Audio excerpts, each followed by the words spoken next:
இந்த பதிவை முழுமையாக பாருங்கள். மறக்காமல் லைக் பண்ணிவிட்டு உங்கள் நண்பர்களோட பகிர்ந்துக்குங்க. அனைவருக்கும் கோபிநாத்தின் அன்பு வணக்கங்கள் நண்பர்களே. நாளைய தினம் பிரதோஷம், சோமவார பிரதோஷம் அப்படின்னு சொல்லக்கூடிய அற்புதமான நாள்.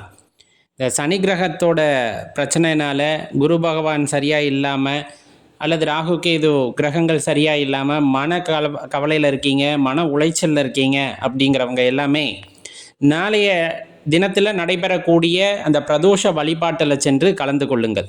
ரொம்ப அற்புதமான பலன்கள் கிடைக்கும். அந்த மன இறுக்கம், மன அழுத்தம் போன்றவற்றிலிருந்து நம்ம படிப்படியாக வெளியே வர முடியும். அதனால தான் சொல்லப்படுறது.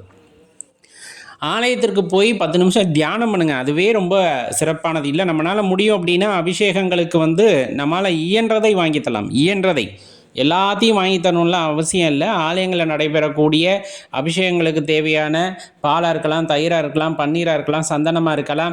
இந்த மாதிரி உங்களால் என்ன முடியுமோ அதை வாங்கி தரலாம். குறைந்தபட்சம் வில்வம் வாங்கி தந்து விடுங்கள்.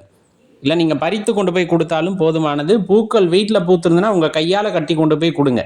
இதில் ரொம்ப சிறப்பு என்னென்னா, கிராமத்து பக்கமெல்லாம் அந்த தும்பை மலர் கிடைக்கும். அதை பறித்து கொண்டு போய் இறைவனுக்கு சமர்ப்பணம் செய்யலாம். ரொம்ப அற்புதமான பலன்களை வழங்க வல்லது. சோமசூக்த பிரதட்சணம் என்ற முறையில் நாளைய தினத்தில் கருவறையை சுற்றி வருவதும் பார்த்தீங்க அப்படின்னா இறைவனோட பூரணமான அருளை பெற்றுத்தரும் அப்படின்னா மறந்துட வேண்டாம். காலையிலேருந்து விரதமாக இருந்து மாலை நேரத்தில் நடக்கக்கூடிய அந்த அபிஷேகங்களில் கலந்து கொள்ளுங்க. கட்டாயமாக பலனளிக்கக்கூடிய வகையில் இருக்கும். நம்ம இன்னும் சிறப்பாக செயல்படணும். இந்த பிரதோஷத்தில் ஏதேனும் செய்யணும்னு நினச்சிங்கன்னா அருகாமையில் உள்ள பராமரிப்பற்ற ஆலயத்திற்கு சென்று அங்கே போய் உழவார பணியை மேற்கொள்ளுங்க. அது இறைவனோட அருள் மட்டுமல்லாமல் அந்த கோவிலையும் சுத்தப்படுத்தக்கூடிய புண்ணியத்தையும் உங்களுக்கு பெற்றுத்தரும் அப்படின்னா அதில் எல்லளவும் உங்களுக்கு சந்தேகம் வேண்டாம். முடிஞ்ச அளவுக்கு அன்னதானம், முடிஞ்ச அளவுக்கு 1-2 பேருக்கு இன்றைய தினத்தில் செய்யக்கூடிய அன்னதானம் அப்படிங்கிறதும் பெரிய வகையில் உங்களுக்கு கை கொடுக்கும். இன்றைய தினத்தில் தேவாரம், திருவாசகம் போன்ற பாடல்களை ஆலயத்தில் அமர்ந்து பாராயணம் செய்யும் போது சிறப்பு அப்படிங்கிறத மறந்துட வேண்டாம்.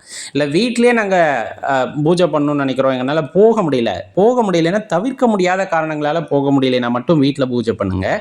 முடிஞ்ச அளவுக்கு அருகாமையுள்ள ஆலயத்துக்கு போயிடுங்க. அதுதான் ரொம்ப சிறப்பும் கூட. வீட்டில் நீங்கள் சிவபெருமானோட படத்தை வச்சுருந்தாலோ, சிறியதளவில் சிவலிங்கம் வச்சுருந்தாலோ அபிஷேகங்கள் பண்ணி நெய்வேத்தியம் பண்ணி நீங்கள் தேவாரம், திருவாசகத்தில் வர்ற பதிகங்களை பாடி நீங்கள் அந்த விரதத்தை நிறைவு செய்து கொள்ளலாம். அற்புதமான நாளுங்க. சோமவார பிரதட்சணம் அப்படின்னு சோமவார பிரதோஷம் அப்படிங்கிறது ரொம்ப அருமையான ஒன்று.